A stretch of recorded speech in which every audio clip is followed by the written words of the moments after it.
Hello student, তোমরা যারা ক্যালকাটা ইউনিভার্সিটির আন্ডারে প্রথম সেমিস্টারের ছাত্রছাত্রী আছো, তোমাদের জন্য আজকের ক্লাসটা খুবই গুরুত্বপূর্ণ। আজকের ক্লাসে তোমাদের কনস্টিটিউশনাল ভ্যালু সাবজেক্টের একটি মোস্ট ইম্পর্টেন্ট 25 নম্বরের প্রশ্নের উত্তর নিয়ে আলোচনা করব।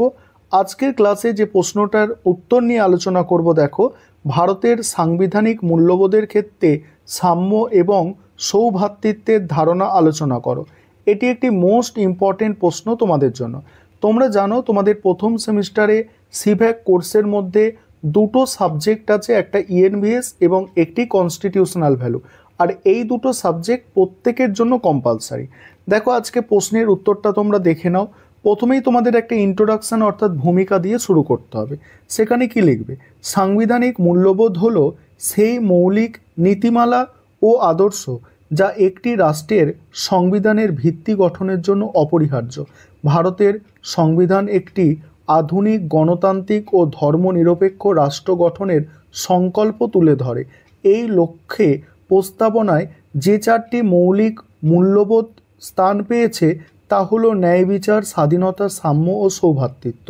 এই মূল্যবোধগুলি স্বাধীনতা আন্দোলনের আদর্শ, ভারতীয় সংস্কৃতি ও বহুত্ববাদী সমাজের অভিজ্ঞতার আলোকে গঠিত।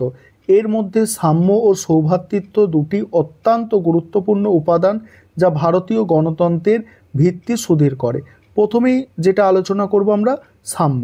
সাম্য অর্থাৎ ইকুয়ালিটি কি? দেখো, সাম্য মানে হলো সকল নাগরিকের জন্য সমান অধিকার, সুযোগ এবং মর্যাদা নিশ্চিত করা।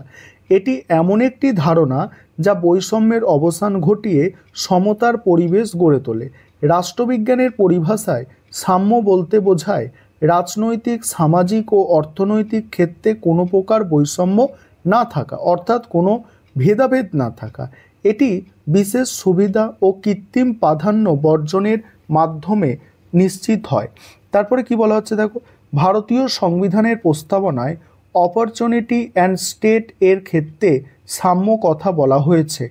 সংবিধানের 14 থেকে 18 নম্বর ধারায় সাম্যের অধিকার মৌলিক অধিকার হিসাবে স্বীকৃতি পেয়েছে।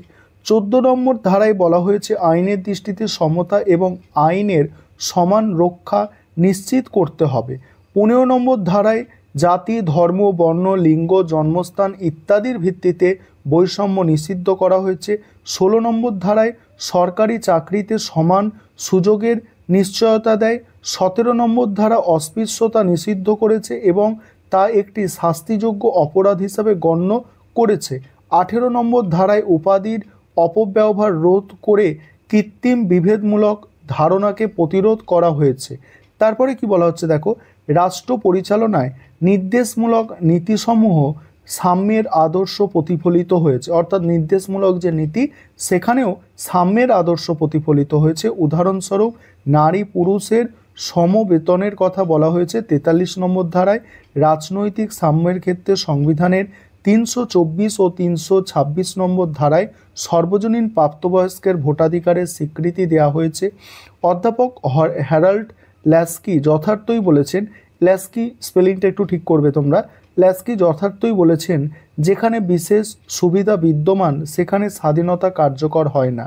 কাজেই সাম্য গণতন্ত্রের চালিকা শক্তি। তারপরে সৌভ্রাতৃত্বের ধারণা আলোচনা করব। তার আগে একটা বিষয় তোমাদের বলার আছে। বিগত বছরগুলির মতো এবছরেও তোমাদের জন্য অনলাইন কোচিং ক্লাস শুরু হয়েছে। তোমরা যারা পেড ব্যাচে অ্যাডমিশন নিতে ইচ্ছুক আছো, নিচে যে নম্বর দেখতে পাচ্ছ এই নম্বরে যোগাযোগ করে পেড ব্যাচে অ্যাডমিশন নিতে পারো। আমাদের 3 মাসের এটা কোর্স, অর্থাৎ 3 মাসের মধ্যে তোমাদের সিলেবাস কিন্তু কমপ্লিট করানো হবে।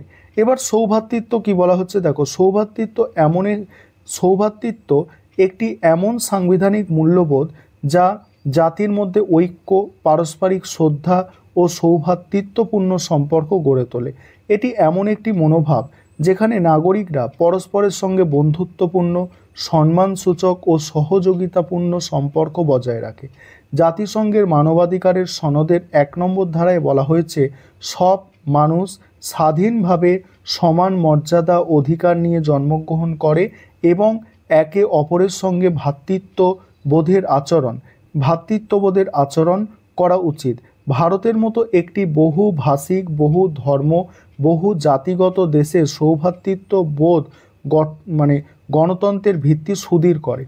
সংবিধানের প্রস্তাবনায় সৌভ্রাতৃত্বের উল্লেখ থাকলেও মূলত 1976 সালে 42তম সংবিধান সংশোধনীর মাধ্যমে সংহতি শব্দটি সংযোজিত হয়েছে, যা জাতীয় ঐক্যের প্রতি গুরুত্ব আরোপ করে।